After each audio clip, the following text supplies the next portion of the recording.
Okay, welcome everyone. My name is Dr. Daniel Kelly. I'm the Academic Director for Graduate Programs for the Preston Roberts Hish Institute for Global Sport.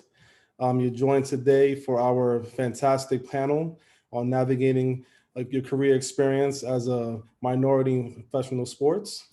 We're joined today by my colleague, Dr. Brandon Brown, who is our sports marketing expert, and he will be the moderator for today's section. Today we are joined by Tunde Aguntami, who is the Special Assistant to the Deputy Commissioner and President for MLS Business Ventures. Tunde serves as a Chief of Staff role for the Deputy Commissioner.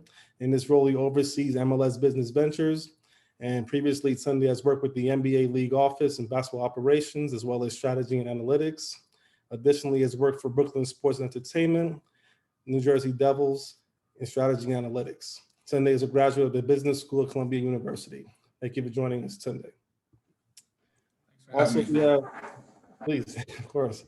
Also, we have Kori Davis Porter, who is the Senior Vice President for the NBA. Almost 30-year career in sports entertainment, and she's worked in different opportunities for visibility in large-scale settings. Kori drives strategy and innovation, ensuring the NBA responds quickly to the rapidly changing and evolving sports industry. Kori, thanks for joining us. Thank you for having me. Pleasure to be here. Okay, great. And then for all the students and alumni and faculty and staff who have joined us, if you have questions for our panelists, please use the chat feature and I will curate the chat for our Q&A session later on. At this time, I will pass the baton to my colleague, Dr. Brandon Brown. Thank you, Dr. Kelly and Tunde and Kori. It's a pleasure to have you both. And thank you to all of our participants who showed up to this event.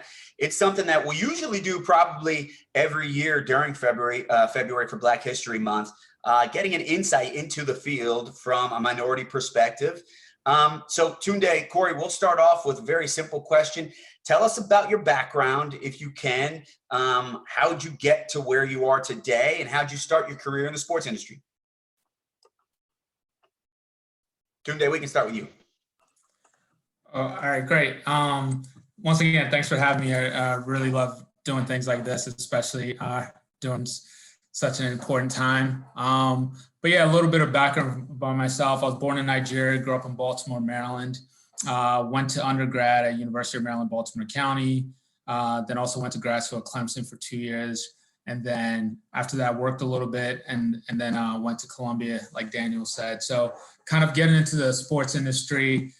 I worked in consulting originally after I was done at Clemson for a small consultant firm in the oil and gas industry in the DC area. It was a great opportunity, great company. But like I said, I wasn't passionate about the work. I wasn't passionate about oil and gas. So when I left the building, I wasn't going home to read the oil and gas journal. And I wanted to kind of work in a space where I had more passion about the topic, which for me was sports. But I had no idea how to break into the industry. I'll apply for roles that I saw online that I thought like my background fit, that I was qualified for, but they never worked out, never got a call back. So I just kept doing a little bit more research and digging. I used to read the Sports Business Journal. They always have the 40 under 40 every year. And I just used to read people's career paths and see how they got to where they were. And, you all know, the sports industry, everyone comes from different paths. Some people's parents own a team, or some people started interns and worked their way up. But I noticed a lot of people, a decent amount of people had graduate degrees or business degrees or MBAs.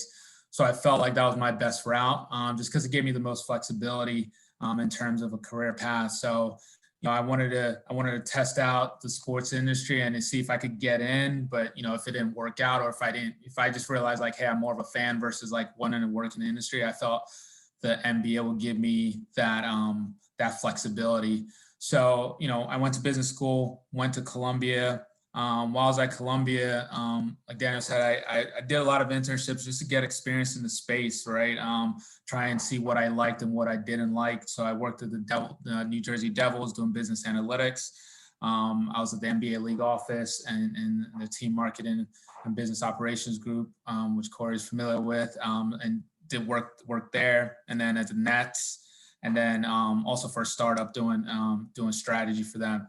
Got those experiences. And then when I graduated in 2018, this opportunity at MLS popped up, and I was able to secure it. And so that's where I'm at now. And that's kind of my career path. And happy to go into more details as needed. I'm sure we're going to ask you about that. I'm happy it was in the sports field and not in the oil and gas field. It worked out for all of us better. Kori, you can go ahead and tell us about your career path, and we'll get into more questions about your individual arcs as well. Great. Thank you for having me also. I love doing these types of panels and discussions as well. I'm originally from the Midwest. I'm originally from the Chicago area. To share with you kind of where this passion of sports came, I grew up in the suburbs outside of Chicago around family and friends. At the age of 13, my father's job transferred us to Puerto Rico somehow. So I was about to go to high school with all my friends and family I grew up with, and now I'm about to go someplace to a new culture and live on an island, which now I look back and I'll take it back any day now, especially with the snow. But it ended up being obviously one of the best experiences of my life. And I will say sports is what helped me transition to a new culture. And it changed my life. I tried out for volleyball when I first got there and made the team and ended up playing 3 season sports: volleyball, basketball, softball. So I played sports all 4 years in high school, and knew college, like I was good, but I knew I wasn't gonna, probably play ball in college, and basketball was one of my favorites. So ended up choosing to go to the University of Michigan. So I went straight from the tropics, right back to the Midwest. I guess that's where my blood was, and felt a need to return. And I majored in communications. My mother told me I'd be good in communications. I really didn't know much about what that was. But as I began to, and Michigan is very much on research. So I ended up finding sociology while I was there. I took a class, sports and society, and I just thought, based on my experiences, that it was just really an interesting topic. So I ended up adopting and getting sociology as a double major while I was there.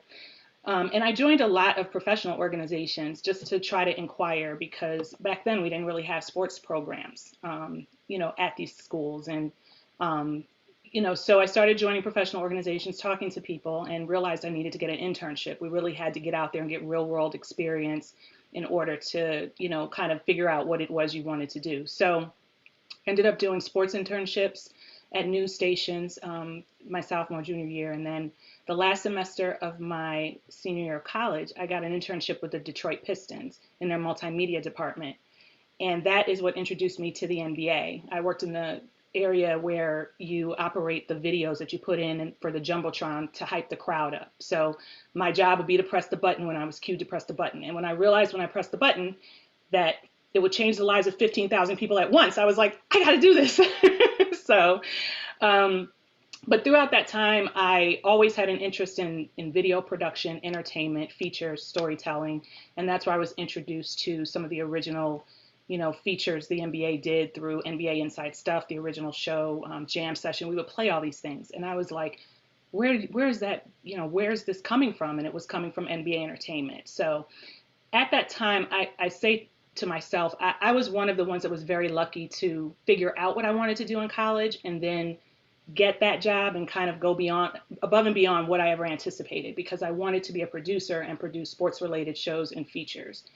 So when I graduated, it wasn't like, hello, there's a job waiting for me, but I just made it a point I'm going to work for the NBA one day. And back then we didn't have social media, we didn't have internet, any of those things. So I had to get creative.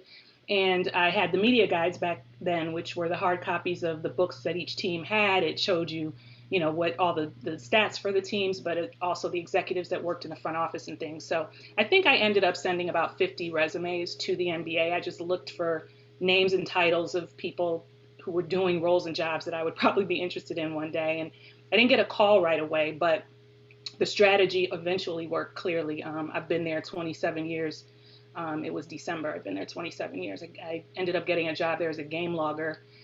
Wasn't my first job in the field. It wasn't sports. My very first job actually was for the Oprah Winfrey Show, because I went back to Chicago after I graduated. So it was a chance to just kind of get some experience.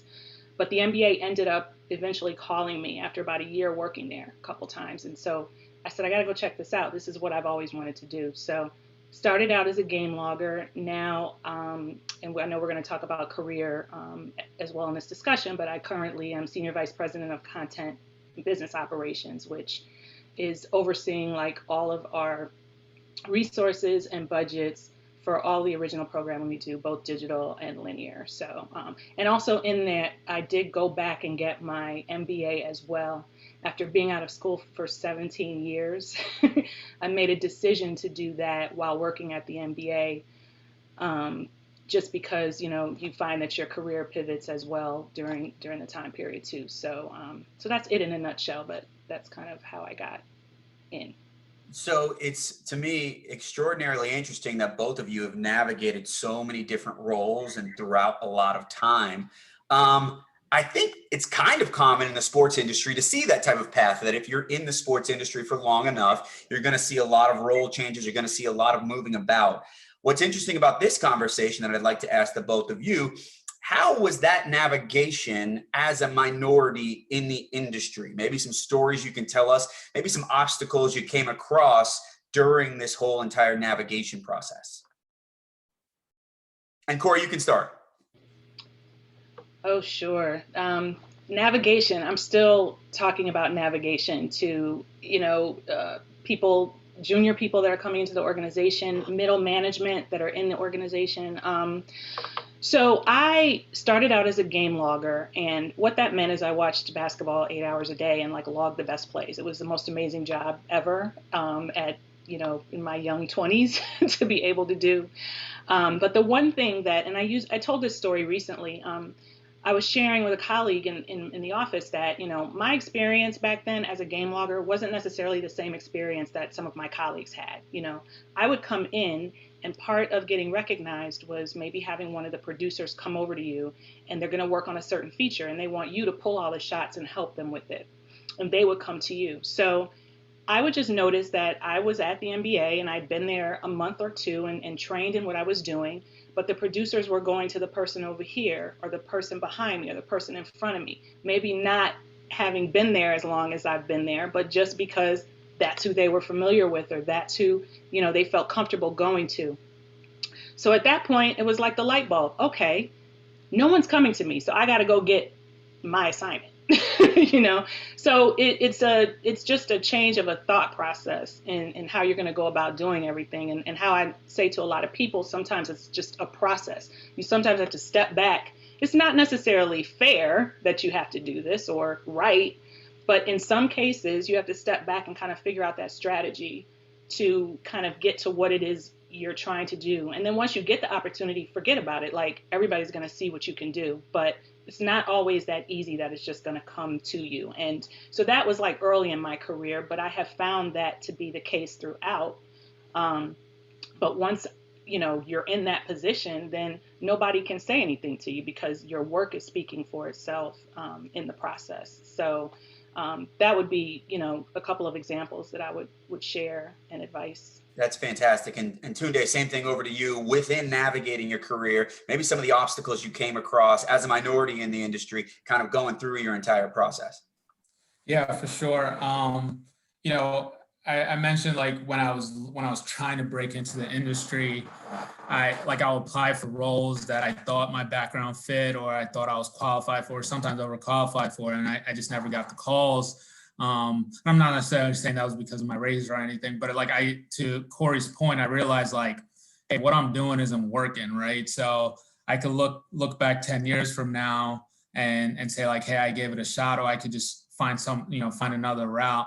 And so for me, I kind of just got aggressive with it, and like I'll do a lot of research, read articles, and I'll find names of people, like similar to what Kori said, where she was finding names of people in the industry and sending their emails. Like I'll find names, I'll send emails, I'll send cover letters. In undergrad, I did like a research paper on the NBA draft that got published. I probably did the exact same thing and mailed my stuff out to like every single team. And sometimes I'll get like a letter back. But I just had to change things around, and then to that point, you find out there's some people, they're not a lot of people that look like us in the industry, but there are a few, and there's some people that don't look like us that will reach back out and be like, hey, we don't have an opportunity, but I have 15 minutes if you want to chat, and things like that. So that just kind of fueled me a little bit, started giving me opportunities to talk to people, build relationships. And then to Kori's point, once you get that first opportunity, your work speaks for itself. And even once you get that opportunity, once you get in the door, it's key to just keep doing that, keep navigating, keep networking, keep meeting people. So, because like you might work in a certain department, but there's nothing wrong with getting coffee from someone from another department, learn about what they're doing, them getting to know you, because you never know when opportunities might pop up. So I think it's something that you constantly have to do. And I personally, I'm still doing it, like,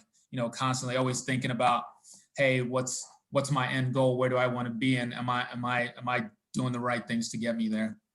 So Tunde, it's actually, you've laid way for a perfect transition to the next question that I have, that Sabrina is asking as well. She said, it would be great for panelists to share thoughts on how allies can best support underrepresented people in the workplace. I was going to use the term mentors. Have you come across allies? Have you come across mentors? And how have you utilized these allies and or mentors?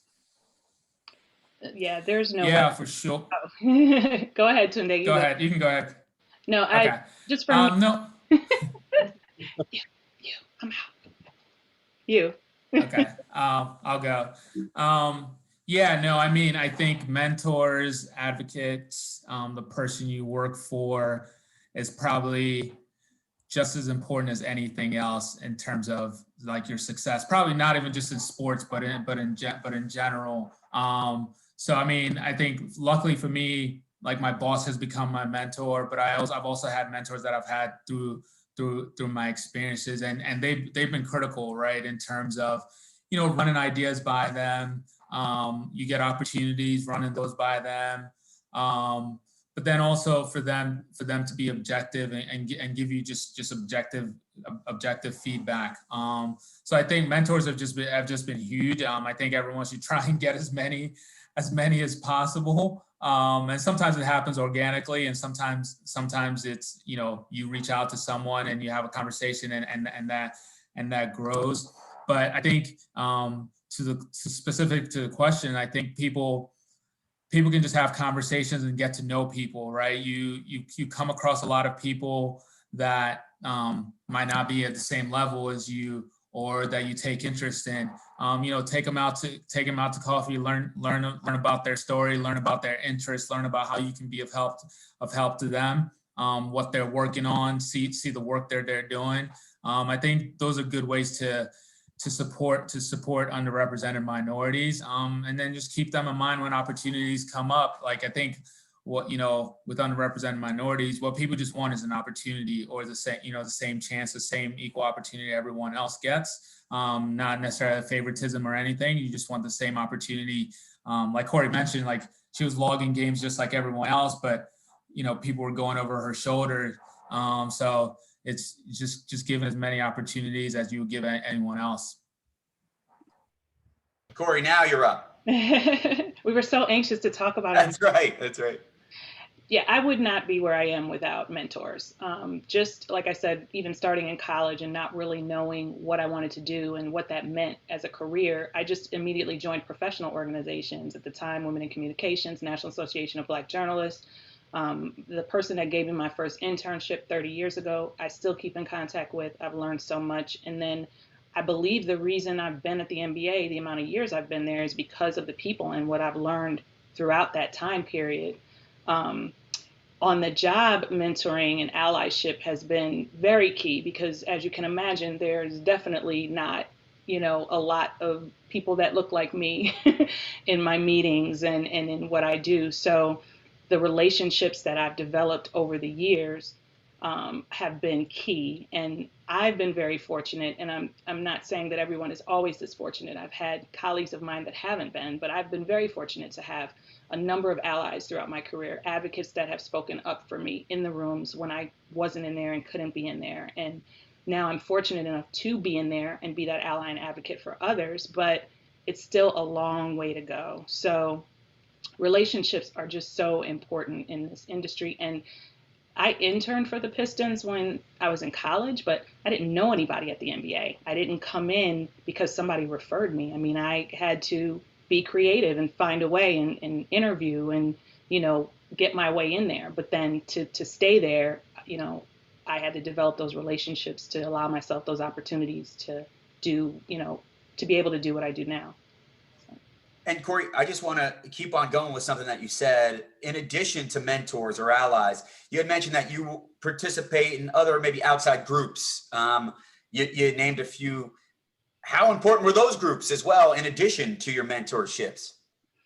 Well, in college, I ended up becoming president of Women in Communications. I don't even know if they still exist now, but I became president of the chapter we had in Michigan, and that was allowing for these types of panels. I would bring in professionals from different areas of communications to speak, and in that way, I would develop my own, relationships. So fast forward to now, I'm very active with Women in Sports and Events. It's called WISE, and they have chapters throughout the country. Actually received an award from them at the end of last year, which was great because they have a lot of mentoring events, and also allow, and what that also does is kind of give you an insight to different jobs that may happen, or give you an insight to people in certain careers that you may want, and allow you to go to activities that you can network. So it's just a part of sort of the process of creativity to kind of navigate or get your way into where you're trying to be and what you want to do, or even figure it out, because there's so many different roles. I mean, Dr. Kelly and I were talking about this. It's just a lot of different roles that people are not aware of. The role I do now, I would never be able to have known about it or defined it in college. And I actually think it's kind of a role that's evolved into what I've made it to be. So, it definitely has played a huge part. And there's so many organizations now. I mean, I haven't really, obviously wasn't as active in them as I was doing my career, but I would highly recommend it now, especially because everything is so competitive at this point, so. And Tunde, I'll kick it over to you as well. Outside of mentors, what other resources have you been able to utilize to help you navigate the industry as a minority? Yeah, I mean, I think similar to Kori, I think organizations are huge. Like I actually got my job by being I was the president of the Sports Business Association at Columbia. My boss right now, he came to speak on like a coffee chat, and I had to go pick him up and walk him to the building. And that's literally how I met him. And like 2 years later, the opportunity came up. So I think there's a lot of like networking. There's a minorities in sports business organization that has a lot of minorities in the sports industry. There's another organization called SEEN. So there's a lot of organizations like that where there's a lot of people that look like you, a lot of people in the same industry as you that you can network with, that you can meet, that are in all over their leagues, clubs, sports tech companies, because you never know what the next opportunity is going to be, and you also just never know like the great relationships you can build with people. Like a lot of my closest friends now in the industry I met through some of these organizations, both at business school and outside. And we're always talking with each other, sharing best practices. As people are thinking about their next career moves, we can all be of help to each other. So those organizations are key. I'll kick it over to Dr. Kelly. I think you have a question. Yeah, thank you, Brandon. That was very fantastic, Sunday. Great answer. And I want to start with you with my next question, which is about, as students are preparing for the future of joining leagues, teams, and even just the industry overall, and we'll get to Kori as well on the same question. As you're seeing the evolution of what it takes to find success, what should students be doing as far as sharpening their tool set to get ready for these new adventures and these new opportunities in the sports industry? Yeah, that's a great question. I mean, I think there's a few things you can do, right? I think obviously always learning about the industry and the different trends that are going on is important, right? So staying abreast with what's going on is always important. I think just as important though is like figuring out what your story is and what your goal is, right? And you might not know today, and it changes. It can change daily, monthly. But trying to figure out what your story is and what you're trying to do. Because, a lot of times, you get a lot of like emails or calls like, hey, I love sports. I want to work in sports. And it's like, yeah, like so do a lot of people. But, when you get those people who kind of have a better sense of what they do now, how they're trying to make that transition, I think those things are very important. Obviously, and just going like more current stuff right now, I think like in terms of like sharpening skills, there's always the data analytics and strategy trends going on. So those skill sets are always helpful, but more so like actually not necessarily just knowing how to do data analysis and that type of stuff, but also how to interpret that information, right? Because there's a lot of people who can like code or do different things, but how do you interpret that information? I think that's key. Another thing is obviously with COVID now and the sport landscape changing, how are things going to change, right? Not only from like in person, but more to Kori's field, but like content, right? Like how does content change? How do people engage with content from a COVID standpoint? What are creative ways that teams and clubs and leagues can still engage with their fans? So I think like trying to understand that space and be creative and think ahead in that space are very good skill sets to have. I appreciate that. And the same for Kori?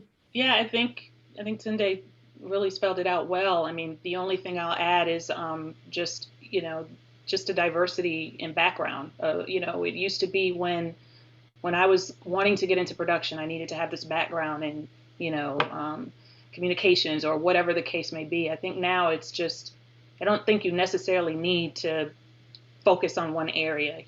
We look for like diverse backgrounds in all different areas because, as Tunde said, we have to reimagine our business and what that means for our future. And that also comes with the data. Data analysis is so key, as well as just a knowledge of the digital age, basically, and new products and direct to consumer and, different ways that, they're revenue generating ideas, for sports. So he's exactly right. And I think that's what all the leagues are challenged with right now with COVID and what's happened to society right now. So it's another great segue, Kori. Tunde, you mentioned it as well. The landscape for any given field has obviously changed with COVID, but obviously we've gone through a lot of things in terms of heightened awareness of Black Lives Matter. How has that transformed your role in specific, and maybe even your interactions with your job, even the everyday minutia of your job specifically as a minority? Tunde, you can start. I'm so interested to hear how it's changed your role. Yeah, that's a great question because it's changed my role a lot. So last year, obviously when COVID happened, we like every league went to a stop. The commissioner of our league got together an executive task force to help us get back into play and just handle COVID, not only from like closing the office, but also returning to play. And obviously my boss was part of that task force. And through that, I was able to be a part of those meetings. And so we started working on COVID and getting back to play. But then obviously all the heightened awareness with, the unfortunate murder of George Floyd happened. And to your point, I mean, to some of the stuff we're talking about, in some of those rooms, I was the only person that looked like George Floyd, right? And it was great because, it gave me an opportunity to speak up, to just give a different point of view. And the leaders at our company were great at it, at just asking my point of view, my input. We also had players form an organization. So honestly, since that's happened, I've been working a lot on it, just from the social justice movements that we did while we were in Orlando, and executing that. Like we had a demonstration during the first match, so I had to execute that in like a COVID safe way. And then just the other things that we've done as a league in our overall social justice and DE&I strategy. It's come to the forefront, and it's about time for society as a whole. So it's part of actually like one of my roles now, just working on our DE&I strategy, and finding ways to not just make a statement or just make one donation or things, but like how to make real change. So for us, that goes into like not only internally, like forming ERG, employee resource groups internally, but like, coming up with partnerships with companies and organizations in this space, like 100 Black Men of America or National Coalition of 100 Black Women, and then working with our players, and then making the different changes step by step. So it's been, I mean, it's been good because it ties, like, you know, who I am as a person with my job, and so it's definitely changed it a lot. Yeah, Kori, same question to you. How's it affected your everyday life and your everyday job? I would just say, like, this is why I say it doesn't matter how long you're in your career, how long you've been in a job. 2020 was like no year for me.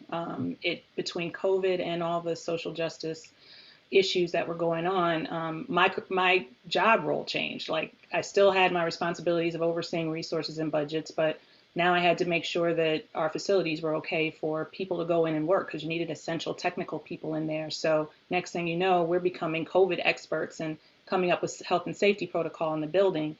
And when George Floyd happened, actually when Ahmaud Arbery happened, we have employee resource groups. We've had them about 6 years now. And thankfully, you know, having been there 27 years and only had 6 years of an employee resource group, it's like it never was the right moment to have it in that moment. Because when I say we all came together, we all came together. And we put together a community conversation, which had over 1,000 employees. And it was run by our network, which is called Dream in Color. That was the first time that ever happened, that our network, our employee resource group, actually ran an employee event that dealt with race.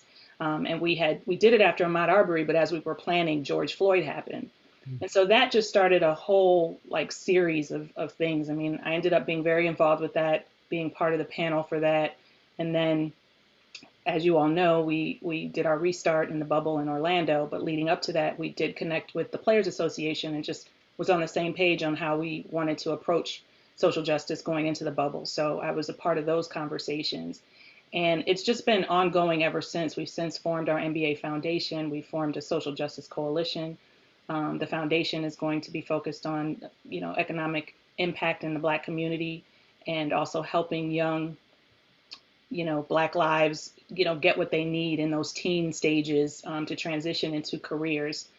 And our social justice coalition will focus more on advocacy, which we've never really done before. So, and then obviously we're just super proud of our players and the position that they've taken as well. So I never would have predicted to ever be in this kind of role. Who knew we would ever be in this kind of situation? But it's really shown me a lot that how important it is to just like use your voice, you know. And if I have to say if I have to look back and say one thing, not I regret, but what I wish I would have done earlier was maybe speak up a little bit more, a little bit sooner, you know. It depends on your circumstances and what you're in. But now, having been in the position to use that voice, I feel like that's what 2020 was for me, and still is, because we have a social justice task force with leaders in the organization, and I'm part of that as well. And from a leadership standpoint, it's not many that look like me. So it's just important to use that voice. And I feel like moving forward, it's going to have to continue to be that way so we can continue, you know, to make this change, what we're trying to do here. Both of you must be reading my mind because you keep on making perfect segues to my next questions. This is actually going to be my last question, and then we'll open it up to questions from the participants. I'm going to possibly combine two questions. You talked about probably looking back and wanting to kind of make sure you spoke up and used your authentic voice. Can you talk to us about how possibly the recent social changes have enabled you to be more authentic, enabled you to be more authentic as yourself in the workplace? And maybe if you could combine it to how you can use that to network in the industry. So maybe two questions. How can you be more authentic, and how can you use that authenticity to network in the industry?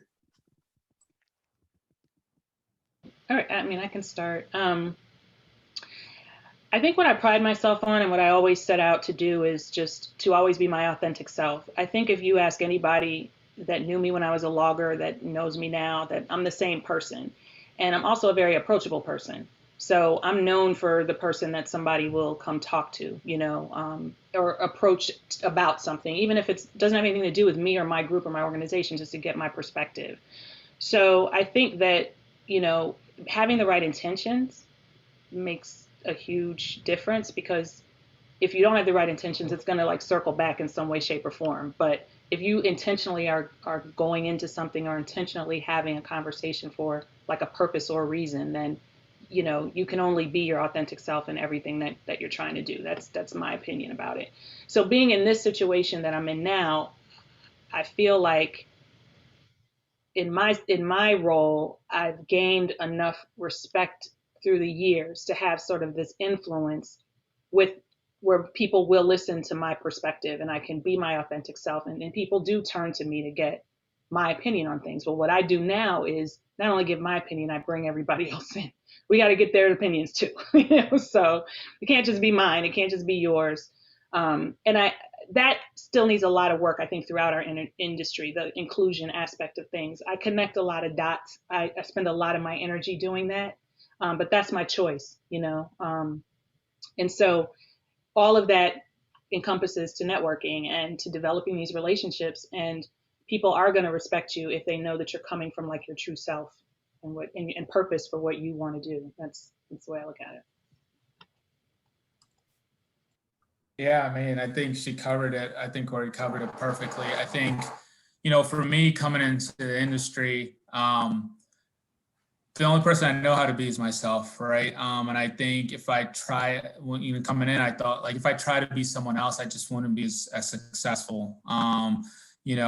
And for better or worse, it could help you, it could not. But I think one of the key things is actually working for an organization that actually supports that supports you to be yourself. And I think luckily for me, I'm in an organization like that, so that made it a lot easier for me.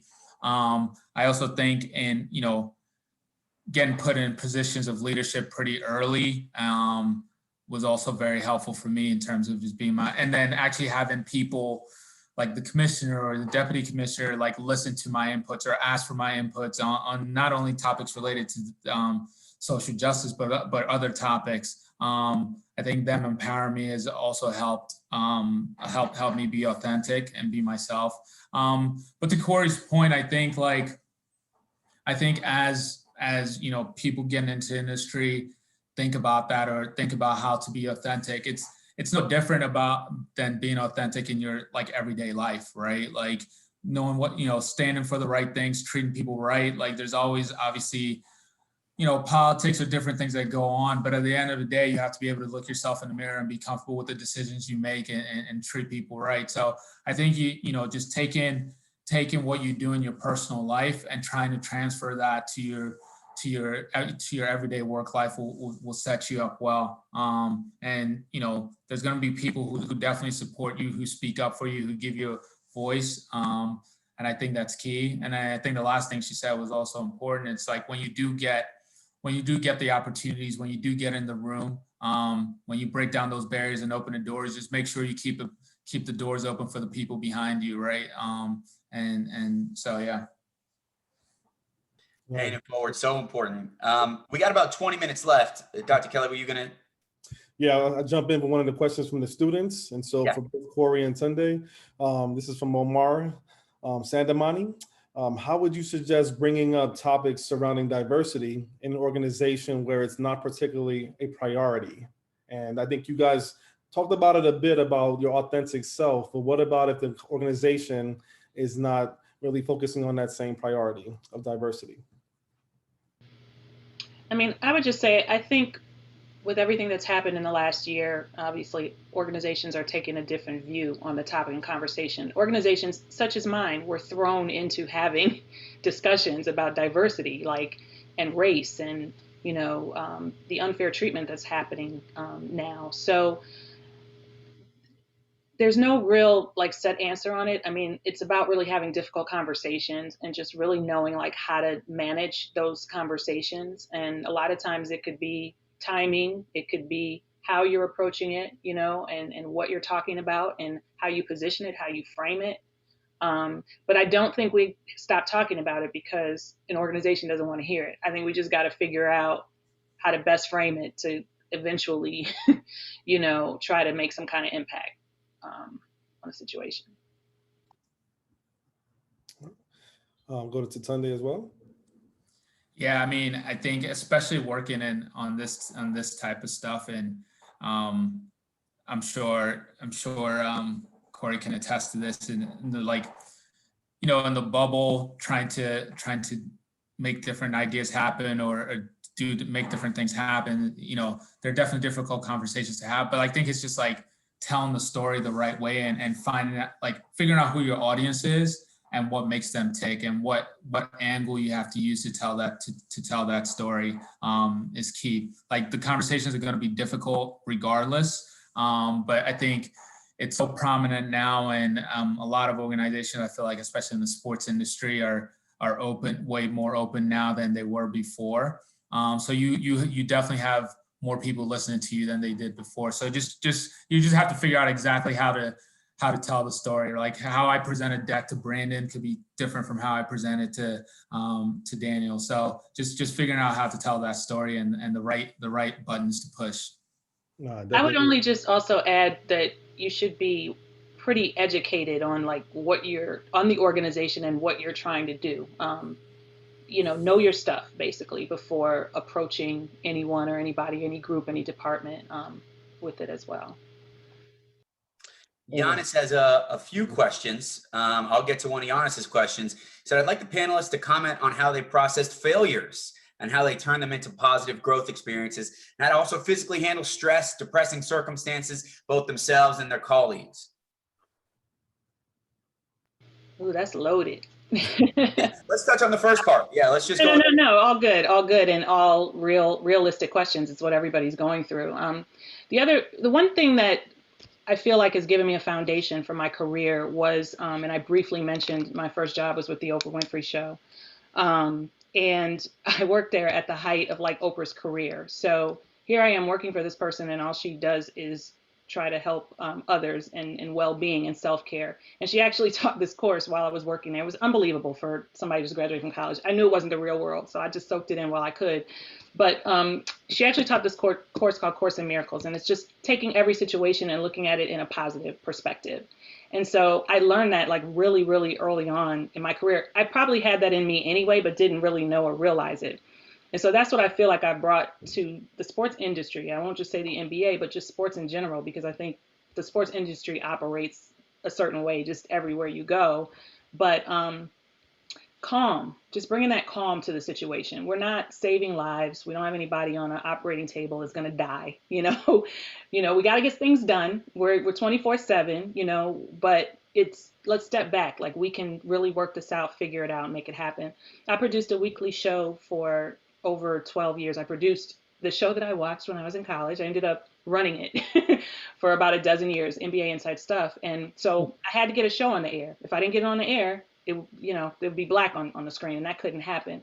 So that could be a stressful time, a stressful environment, but why stress? Like, it's something that we just have to get done, and so I fast forward to what we're going through now, and COVID, and I have an 11-year-old. She's next door in school, and pops her head in whenever, and so I have to balance that. I have to balance COVID. I have to balance all the racial injustice going on, and even the election stuff. It's just a lot. Definitely support. Like, we have support groups. We have people we can turn to and talk to about it, and get advice. And for me, it's been one day at a time. I just wake up and, what do I need to accomplish today? Because you start thinking about everything else, and it gets to be really overwhelming. So it's good days and it's bad days. But if there's a way to spin it, if I can help somebody today kind of get through and solve the solution, or if I can come up with an idea that's going to really help take us to where we need to be, then you've accomplished something that day. And that's kind of how I try to look at things. So.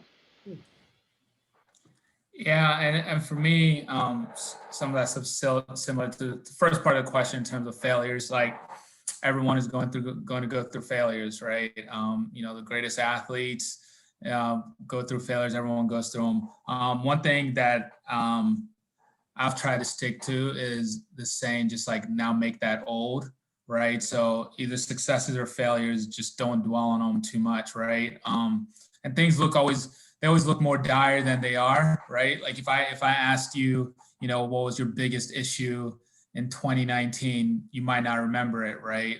So I think just that mentality of making it old. I think my boss, Gary Stevenson, is really good at this in terms of just like good things we do, things that don't go as great as we wanted them to. It's like we learn from both of them and just keep it moving. So I think it's for failures, that's how I try to handle it. It's okay to sulk, it's okay to be upset or sad, but just try to make it as old as quick as possible. And then and on the second part, in terms of just like, mental health and the stresses, I think Kori's point is great. Support, friends, family, co-workers, support groups. For me, I've gotten in the past year, I've gotten into meditating a lot. So I just try and put that in my routine every morning. And just, I don't even do it for that long. It's just a couple of minutes every morning, but I just feel like I've become a lot more aware with it. And so sometimes during the days from back-to-back Zoom calls, I'm like, I just need to take a breather, and I'll just get off the one call. I get like 2 minutes and I'll just breathe a little bit. And then there's just a lot of resources out there. I think therapy is a great one. I feel like that's something that's probably been taboo in our society for a while, or community for a while. But talking to a therapist is also something I definitely recommend. I'll go with Giannis for the daily double, because Giannis asked the question that I hear a lot from students. Can you give us some advice on communication etiquette? When to get personal, when to keep it strictly professional, how to keep in touch and maintain, cultivate relationships? I think it's just about being clear in the beginning, kind of if you're meeting someone for the first time, or you're trying to reach out, and I'm, everybody's different in terms of how they respond, when people reach out. But if you are able to, get contact with that person, have that informational interview, and begin to develop that relationship, then, as Tunde said earlier, it's really having your narrative, on the why. And then I've had people say to me, I could really use a mentor, and they've actually spelled out what that meant. So this means that I will reach out to you twice a year, and I just thought that was the most amazing thing. Like, they created a plan, and of course I said yes, because why wouldn't I? Like, it was doable, so I think on the professional front, like, that's good. And then knowing when to get personal, I think that's kind of like a feel thing, just how your relationship develops. I mean, most people do want to know these personal questions, like how do you balance work life, and in my experience, a lot of people don't mind talking about that. We do what we do. I call working in this industry a lifestyle, because it's not your 9 to 5, and you do it because you love it and you have a passion for it. So everyone that's in it understands why they're in it, and they've been where you've been. That's the way I look at it. So I think that naturally your relationships can cultivate just based on the common interest there. And just to follow up, Kori, you were okay with that person who said, here's how often I'm going to communicate with you? It was crazy. She had like a presentation. It was different. And this is what I mean about just doing things, being creative. Mm-hmm. And she actually had, I wouldn't call it a contract, but she was like, this is what I'm asking of you, because this is where I am and what I'm doing and where I'm trying to get. And I feel like I'm going to need this particular help along the way. And I think she gave her, I think it was like 4 of us that she like found and wanted to develop these mentor relationships with. And I still keep in touch with her. And she's doing well in the areas that she was looking to get into. So it's those types of creative things, I think, that help people stand out. That's very interesting. I do want to make a point about that. I think a lot of times students forget that it's not transactional.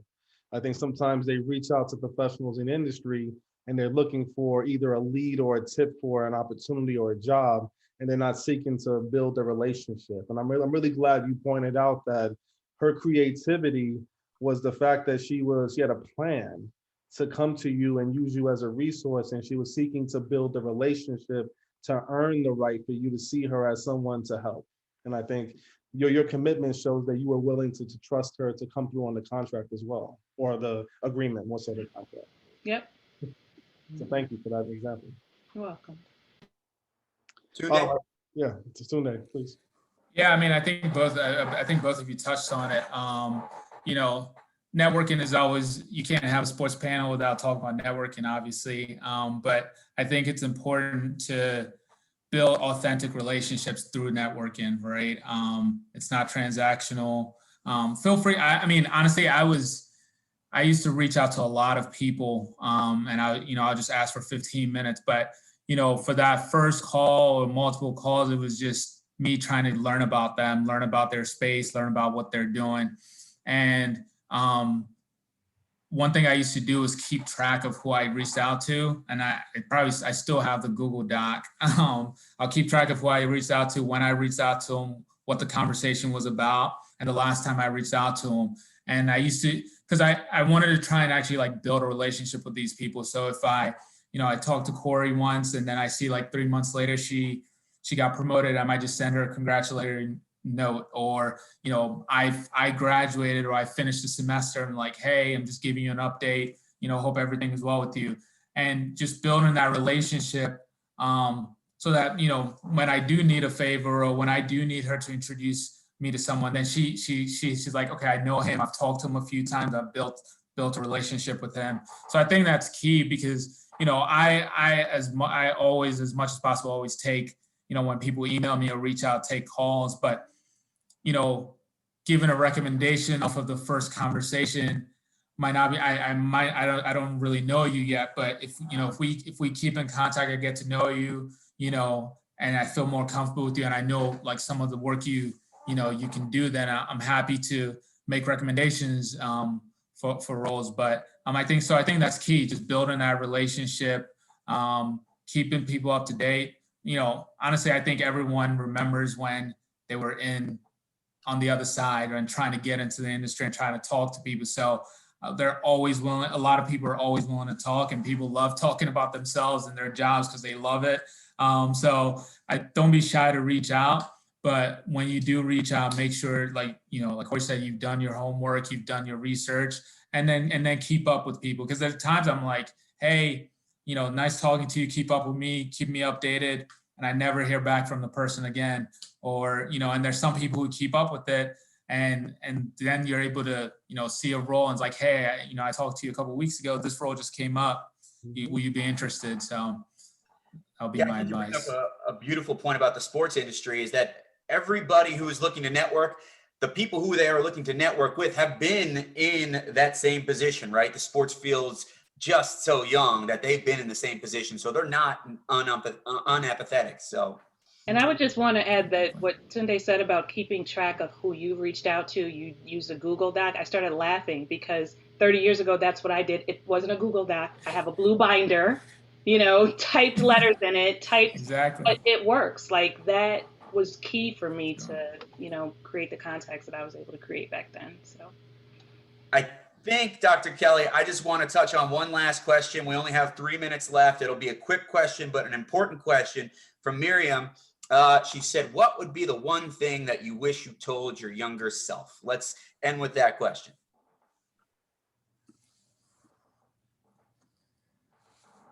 Today we can go with you. About that one. Okay, yeah. My younger self, probably just to start earlier, right? To go for it a lot earlier. I think I probably knew in probably like freshman year in high school or so, in college. Like I knew pretty early that this is sports were my passion, and I would love to work in the sports industry. But it took me probably maybe 5 years, 6 years after that to actually be like, okay, I'm going to go for it. Just because, you know, one, you don't see a lot of people like yourself in the space. I didn't know anyone who worked in the industry. You know, I lived in Maryland, so we have sports teams there, but it wasn't like I was in New York and see it every single day. And I didn't know how to go about it. And also it's just like, you know, now it's probably a little bit more common, but I feel like when I was in college, there was a you know, if you were like, oh, I want to work in sports, people probably look at you like, okay, like, how's that going to happen? Or, you know, everyone's trying to be a doctor, engineer, lawyer, or more of the cookie cutter stuff. So I think there was a little bit of like hesitation and a little bit of fear of failure there. But I think my younger self would just go for it. You know, you know, some people like don't put all your eggs in one basket, but you know, I personally don't mind doing that. And I feel like that's one thing that really helped me reach where I'm at today. Because even in business school, there's a lot of people doing a lot of different things and you get pulled in different directions, same in grad school. But for me, I was like, I came here to try and get into the sports industry. So, you know, when the consultant firms were coming to campus, I was going to the NBA league office to try and have a coffee chat with somebody, or, you know, reaching out to people, and I just stayed focused. And I think that's what led me to the point I'm at today. I would just say 3 things that would be really quick. One I said earlier was just using your voice. If I had to tell my younger self that, I would have used my voice earlier, obviously in a strategic way, not out of control, but I would have probably spoke up sooner. And just want to share a couple of phrases that I came across through the years that helped me. When I decided to go back and get my MBA, I thought I was crazy. I never took a business course in undergrad and decided to do it. I was extremely intimidated when I walked in the room. And somebody told me, always remember that no one in that room is smarter than you. You're going to have those that have their specialties in different areas. They're going to lean on you. When they need you in the areas you specialize in, you're going to lean on them. So that has helped me not only to get through school, but also in my professional career. And the other one is something that helped me, I believe, in my career now that I look back, is I always took jobs nobody wanted. Like, I always took the jobs that had no appeal to them. And so my dad told me, take the job nobody wants and make it your own. You'll find that in the sports industry, because we move very quickly, because we're reimagining the business, there's holes that people don't realize are needed. And so I would say find those, you know, figure it out, make them your own. And that's sort of the value that you could bring to an organization. This has been fantastic. Thank you both so much. I will give you a round of applause. I'm sure even though we can't see the participants, they are standing ovations in their homes right now. This was absolutely great. Thank you so much, both so much for being with us. I'll turn it on over to Dr. Kelly. All right, Tunde, Kori, we want to thank you for your fantastic presentations and joining us for our Black History Month celebration for our event. And we really look forward to working with you in the future. And to the students, faculty, and staff who joined us today, thank you. And we'll talk to you soon for our next installment. Take care. Thank you. Thanks for having us. Thank you.